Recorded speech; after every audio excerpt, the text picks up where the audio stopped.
Subscribe Commerce with MJ YouTube channel and press the bell icon to get instant notification whenever I post a new video. Hello students, कैसे हैं आप सब। उम्मीद करते हैं आप सब लोग ठीक होंगे। स्टूडेंट्स, प्रीवियस वीडियो में हमने स्टाफिंग चैप्टर को शुरू किया था, जिसमें हमने स्टाफिंग के बारे में जाना था कि स्टाफिंग क्या होता है, स्टाफिंग के इंपॉर्टेंस और स्टाफिंग और ह्यूमन रिसोर्स मैनेजमेंट के बीच में डिफरेंस को सीखा था। स्टूडेंट्स, आज की वीडियो में हम स्टाफिंग प्रोसेस और स्टाफिंग के एक पॉइंट है जो कंपोनेंट है रिक्रूटमेंट, उसको भी आज हम इस वीडियो में जानेंगे। चलिए शुरू करते हैं। देखिए स्टूडेंट, स्टाफिंग प्रोसेस करते समय हमें 5 स्टेप्स फॉलो करने होते हैं। तो इन 5 स्टेप्स को जब हम फॉलो करेंगे तो उसी से स्टाफिंग प्रोसेस हमारा हो जाता है। चलिए शुरू करते हैं। देखिए फर्स्ट जो स्टेप है वो है एस्टिमेटिंग मैन पावर रिक्वायरमेंट। तो स्टाफिंग प्रोसेस यहां से ही बिगिन होता है। तो हमें यहां पर एस्टिमेट करना पड़ता है कि कितने एम्प्लॉइज और किस टाइप के एम्प्लॉइज हमें चाहिए अपने ऑर्गेनाइजेशन में। तो finding number and types of employees required. अब ये कैसे होता है, ये 3 स्टेप से हम कर सकते हैं। वर्कलोड एनालिसिस में हम क्या करते हैं, हम यहाँ पर number and type of employ जो हमें रिक्वायर्ड है अपने ऑर्गेनाइजेशन में उसको हम देखते हैं।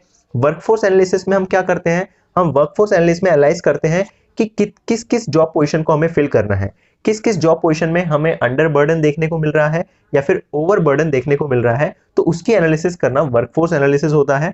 और कंपैरिजन फिर हम करते हैं कि जब हमने वर्कलोड एनालिसिस कर दिया, वर्कफोर्स एनालिसिस कर दिया, उसके बाद हमें कंपैरिजन करना पड़ता है कि इन कंपैरिजन के हिसाब से हम देखते हैं कि कितने लोगों की हमें अपॉइंटमेंट करनी है। तो फर्स्ट प्रोसेस यही है, एस्टिमेटिंग मैन पावर रिक्वायरमेंट, कितने लोग चाहिए, किस टाइप के लोग चाहिए।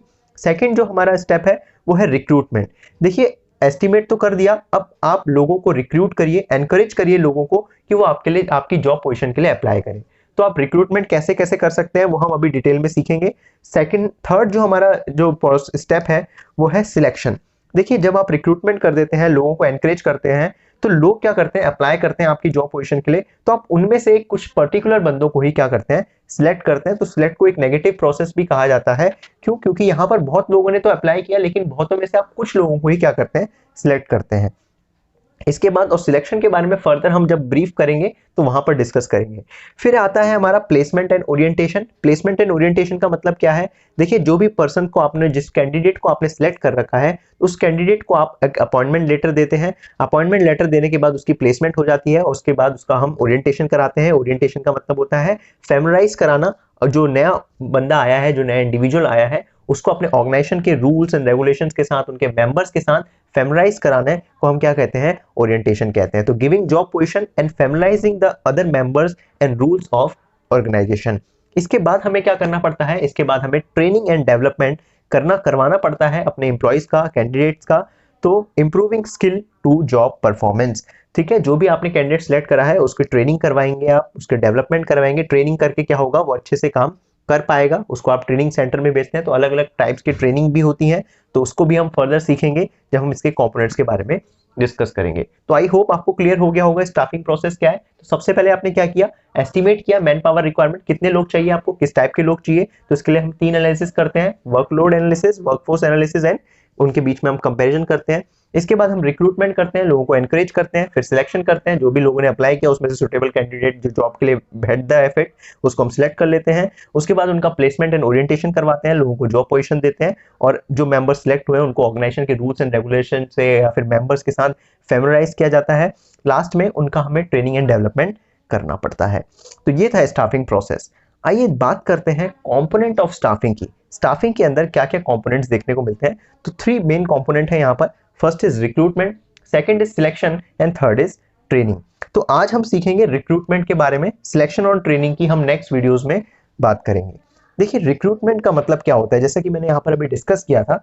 रिक्रूटमेंट का मतलब होता है इंड्यूसिंग या फिर अट्रैक्टिंग करना ज्यादा से ज्यादा कैंडिडेट को कि वो आपकी ऑर्गेनाइजेशन में जॉब पोजीशन खाली है उसके लिए अप्लाई करें। तो यही डेफिनेशन है, इंड्यूसिंग और attracting more and more candidate to apply for vacant job position in the organisation. तो जो आपकी ऑर्गेनाइजेशन में जो खाली जगह है वहां पर उसको भरने के लिए जब आप लोगों को अट्रैक्ट करते हैं कि आइए आप अप्लाई करिए, तो इसी को हम रिक्रूटमेंट कहते हैं। अब रिक्रूटमेंट के भी सोर्सेस होते हैं, 2 सोर्सेस से रिक्रूटमेंट कर सकते हैं हम। First is internal source of recruitment and second is external sources of recruitment. आइए सीखते हैं इंटरनल सोर्स ऑफ रिक्रूटमेंट क्या होता है। देखिए under this the vacant job position are filled by inducing the existing employees of the organisation. अब यहाँ पर इंटरनल सोर्स में क्या होता है, जब हम अपने ऑर्गेनाइजेशन की जो जॉब पोजीशन है वो ऑर्गेनाइजेशन के अंदर जो मेंबर काम कर रहे हैं उन्हीं से फिल कर देते हैं, उसी को हम बोलते हैं internal source of recruitment. Okay, suppose organisation में वर्कर्स काम कर रहे हैं, तो एक वर्कर को मैंने निकाल के एक दूसरे जॉब पोजीशन में बिठा दिया, तो इसी को मैं क्या बोलूंगा, इंटरनल सोर्स ऑफ रिक्रूटमेंट कहूंगा। तो इससे फायदा क्या देखने को मिलता है, इट इज इकोनॉमिकल। देखिए इकोनॉमिकल है, इसमें कोई हमें पैसे खर्च करने की जरूरत नहीं होती, सस्ते में हो जाता है हमारा recruitment. It motivates the existing employees, जो ऑर्गेनाइजेशन के अंदर जो भी एम्प्लॉइज होंगे वो उससे मोटिवेट होंगे, खुश होंगे। Less amount spent on training, उनको ट्रेनिंग में भी हमें खर्चा उनके लिए कम करना पड़ेगा, क्योंकि वो पहले से ही उन्हें पता है कि क्या काम करना है, कैसे करना है। Improve the performance of employees, तो इससे परफॉर्मेंस भी जो होता है इंप्रूव होता है एम्प्लॉइज का। अगर हम बात करें डिसएडवांटेज की, देखिए डिसएडवांटेज क्या देखने को मिलता है, नो फ्रेश और new ideas will come in the organisation. देखिए कोई नया फ्रेश आइडिया ही नहीं आया ऑर्गेनाइजेशन में, या फिर कोई नया कैंडिडेट ही नहीं आया, तो उसका कोई नया आइडिया कैसे आएगा। ठीक है, वैसे ही जो डिसएडवांटेज है, there will be a limited choice. अब क्योंकि हमारे ऑर्गेनाइजेशन में कम ही स्टाफ होगा, तो हमारे पास कम चॉइस होगी कि किसको हम जॉब पोजीशन में बिठाएं। वैसे ही है, फ्रीक्वेंट ट्रांसफर में reduce the productivity of employees. अगर आपके 2 यूनिट हैं, 2 यूनिट हैं अलग अलग जगह में, सपोज एक दिल्ली में है एक मुंबई में है, तो आप दिल्ली से मुंबई पर्सन्स को शिफ्ट करते रहते हैं, तो फ्रीक्वेंट ट्रांसफर करने से क्या होता है, एम्प्लॉयज का जो प्रोडक्टिविटी होता है वो रिड्यूस हो जाता है एक तरीके से। ओके, तो आपको इसको भी ध्यान रखना है, ये भी आपका क्या होता है, एक डिसएडवांटेज यहाँ पर देखने को मिलता है। अब बात करते हैं मेथड्स, अगर आपको इंटरनल सोर्स ऑफ रिक्रूटमेंट करना है तो किस किस मेथड से आप इस रिक्रूटमेंट को कर सकते हैं।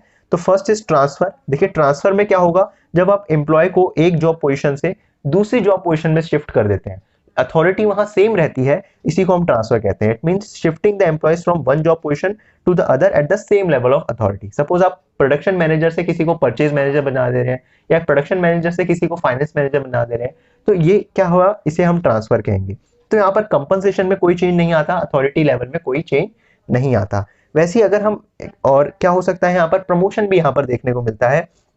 प्रमोशन का मतलब होता है जब हम किसी एम्प्लॉयज को उसकी जॉब पोजीशन से उससे हायर जॉब पोजीशन में बिठा देते हैं, तो उसको प्रमोशन कहते हैं। ठीक है, तो मतलब shifting of employees from one job position to the other at the higher level of authority. Suppose किसी मैंने क्लर्क को अकाउंटेंट बना दिया, ठीक है, या फिर अकाउंटेंट को मैनेजर बना दिया, तो ये क्या होगा, इसे हम प्रमोशन कहेंगे। तो इस तरीके से मैं क्या कर सकता हूँ, इंटरनल सोर्स ऑफ रिक्रूटमेंट कर सकता हूं। आई होप आपको क्लियर हो गया होगा। तो रिक्रूटमेंट मतलब क्या होता है, रिक्रूटमेंट मतलब अट्रैक्ट करना लोगों को अपनी जॉब पोजीशन को फिल करवाने के लिए। तो आप 2 सोर्स से कर सकते हो। फर्स्ट हमने अभी डिस्कस किया इंटरनल सोर्स ऑफ रिक्रूटमेंट, जहां पर क्या होगा, जो हमने अपनी जो जॉब पोजीशन है उसको कैसे फिल कर रहे हैं, एम्प्लॉयज के हम जो ऑर्गेनाइजेशन के अंदर जो एम्प्लॉयज हैं उन्हीं को लाके अपनी जॉब पोजीशन फिल कर दे रहे हैं। तो क्या फायदे हैं, क्या नुकसान है, हमने डिस्कस कर लिया। किस किस तरीके से हो सकते हैं, ट्रांसफर और प्रमोशन करके ये हो सकते हैं। आइए अब डिस्कस करते हैं एक्सटर्नल सोर्स ऑफ रिक्रूट। देखिए students, external source of recruitment का मतलब क्या होता है, जब हम कैंडिडेट्स को ऑर्गेनाइजेशन के बाहर से इनवाइट करते हैं और अपनी वैकेंट जॉब पोजीशन को फिल करते हैं, उसी को हम बोलते हैं एक्सटर्नल सोर्स ऑफ रिक्रूटमेंट। तो when the candidates from outside the organisation are invited to fill the vacant job position, then it is known as the external recruitment. तो इससे क्या एडवांटेज मिलेंगे हमें, देखिए इससे पहला एडवांटेज तो ये मिलेगा, फ्रेश टैलेंट आएगा हमारे पास, क्योंकि नया नया टैलेंट आ रहा है, बाहर से हमने मंगाया है, तो उनके पास फ्रेश आइडियाज होगा, तो फ्रेश टैलेंट हमारे पास देखने को मिलेगा। Organisation get wider choice, organisation के पास ज्यादा चॉइस होगी, बाहर से जब भी हम मंगाते हैं तो बहुत सारी चॉइस मिलती है ऑर्गेनाइजेशन को सिलेक्ट करने के लिए। वैसे ही management can get qualified and train person, management को जो पर्सन मिलेंगे वो क्या होंगे, ज्यादा क्वालिफाइड होंगे और ज्यादा ट्रेन होंगे। ओके, डिसएडवांटेज की अगर हम बात करें तो इससे क्या होगा disadvantage, the moral of existing employees get down. देखिए जो ऑर्गेनाइजेशन के अंदर जो पहले से काम कर रहे हैं लोग, उनका जो मोरल होगा वो डाउन होगा, वो कहेंगे हमारा तो प्रमोशन ही नहीं होता, हमारा तो ट्रांसफर ही नहीं होता, आप नए बंदे ले आते हो, उनसे उनका मोरल डाउन होगा। It is expensive to invite the outside to apply for organisation for the job. देखिए एक्सटर्नल जो सोर्स है रिक्रूटमेंट का वो थोड़ा एक्सपेंसिव होता है, क्योंकि आप यहाँ पर बाहर से इन्वाइट कर रहे हैं लोगों को, तो इसके लिए आपको बहुत खर्चा करवाना पड़ता है। वैसे ही ये है एक लेंदी प्रोसेस, एक लेंदी प्रोसेस है, एक बहुत सारे रिक्रूटमेंट का प्रोसेस आपको फॉलो करना पड़ता है इस एक्सटर्नल सोर्स ऑफ रिक्रूटमेंट को करवाने के लिए। बहुत टाइम वेस्ट हो जाता है, कम से कम 1-2 साल भी लग जाता है इस टाइप के रिक्रूटमेंट को करने के लिए। तो ये इसका डिसएडवांटेज था। आइए स्टूडेंट्स अब बात करते हैं मेथड्स ऑफ रिक्रूटमेंट की। तो एक्सटर्नल सोर्स ऑफ रिक्रूटमेंट में किस किस तरीके से रिक्रूटमेंट होती है वो हम सीखते हैं। देखिए फर्स्ट जो रिक्रूटमेंट का यहाँ पर टाइप है वो है डायरेक्ट रिक्रूटमेंट। देखिए डायरेक्ट रिक्रूटमेंट में क्या होगा, कभी कभार जो ऑर्गेनाइजेशंस होती हैं वो अपने फैक्ट्री गेट के बाहर एक नोटिस चिपका देती है जिसमें उन्होंने लिखा होता है कि कंपनी के अंदर क्या क्या वैकेंट जॉब पोजीशन है। तो जो भी वहां से गुजरता है वो देखता है, जब वो पढ़ता है तो उसके हिसाब से अगर उसको फिट बैठता है तो वहां पर उसके लिए वो अप्लाई कर सकता है। ये जनरली जो होता है सुटेबल होता है अनस्किल्ड जॉब पोजीशन को फिल करने के लिए, लाइक स्वीपर या फिर पियोन। वैसे अगर हम सेकंड की बात करें वो होता है कैजुअल कॉलर्स।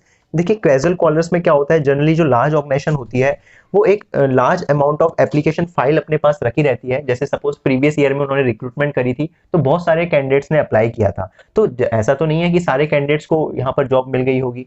तो उनके पास जो भी एप्लीकेशन आई है उन्होंने रख लिया है उसे, ताकि वो फ्यूचर में उसे यूज कर पाए। तो अगर फ्यूचर में किसी की नीड हो तो उस एप्लीकेशन फाइल को खोलेंगे तो उसमें देखेंगे किन किन ने अप्लाई किया था। तो अब फिर ऐसे जब हम अपने जॉब पोजीशन को फिल करते हैं तो इसे हम कैजुअल कॉलर्स कहते हैं। वैसे ही है थर्ड जो आता है, यहाँ पर आता है एडवर्टाइजिंग। देखिए एडवर्टाइजिंग एक मोस्ट कॉमन और पॉपुलर मेथड है एक्सटर्नल सोर्स ऑफ रिक्रूटमेंट का, जिसमें हम क्या होता है जो कंपनीज होती हैं वो मीडिया में एडवर्टाइजमेंट करती हैं, लाइक जो नेशनल न्यूज़पेपर्स हो गए, times of India, Hindustan times, इसमें एडवर्टाइजमेंट करती है कि हमारी कंपनी में जॉब है, ऑर्गेनाइजेशन में जॉब है, जो आना चाहता है वो अप्लाई कर सकता है। वैसे ही है फोर्थ जो आता है एम्प्लॉयमेंट एक्सचेंज। एम्प्लॉयमेंट एक्सचेंज एक तरीके से मिडलमैन का काम करता है जॉब सीकर्स और ऑर्गेनाइजेशन के बीच में, जो कि क्या करता है जितनी भी वैकेंट जॉब पोजीशंस होती है ऑर्गेनाइजेशन की वो उसकी इंफॉर्मेशन जो है वो जॉब सीकर्स तक पहुंचाता है। ठीक है ना, जॉब सीकर्स होते हैं वो अपने बायोडेटा अपने आप उनको दे देते हैं, तो वो एक एम्प्लॉयमेंट एक्सचेंज जो है मिडलमैन की तरह काम करता है। तो जॉब सीकर्स ये इन एक्सचेंज वालों को क्या दे देंगे, अपना बायोडाटा दे देंगे और ऑर्गेनाइजेशन इनसे टाइप करे रखते हैं। तो जैसे जिस टाइप का भी ऑर्गेनाइजेशन को कैंडिडेट चाहिए होता है वो उनसे ले पाते हैं। वैसे अगर हम बात करें फिफ्थ की placement agency and management consultant, तो ये भी एक तरीके से एम्प्लॉयमेंट एक्सचेंज की तरह काम करते हैं। प्लेसमेंट एजेंसी क्या होता है, ये नेशन वाइड अपनी सर्विस प्रोवाइड करती है कि कहाँ पर कितनी डिमांड है, कितनी सप्लाई है वर्कफोर्स की, उस हिसाब से अपना डेटा अरेंज करती है, वर्कर्स का बायोडाटा ले लेती है, ठीक है ना, और अपने क्लाइंट्स तक इन्हें पहुंचाती है। वैसे एक बहुत ही जो फेमस है वो है कैंपस रिक्रूटमेंट। आपने सुना होगा कि हमारा जो कॉलेज से इतना रिक्रूटमेंट हो जाता है, कॉलेज से प्लेसमेंट लग जाती है, तो उसमें क्या होता है जब भी कोई स्टूडेंट्स अपने फाइनल ईयर में होते हैं कॉलेज के, तो कुछ ऑर्गेनाइजेशंस के जो सीनियर मैनेजर होते हैं या फिर एचआरएम डिपार्टमेंट वाले होते हैं वो कॉलेज में विजिट करते हैं और स्टूडेंट्स का इंटरव्यू लेके वहां पर जो भी उनके लिए अच्छा सुटेबल कैंडिडेट उनको अच्छा लगता है उनको सिलेक्ट करके अपने ऑर्गेनाइजेशन में ले जाते हैं। तो मतलब कॉलेज से ही डायरेक्ट प्लेसमेंट मिल जाने को हम कैंपस रिक्रूटमेंट कहते हैं। वैसे ही एक 7 जो है हमारा recommendation for from present employees.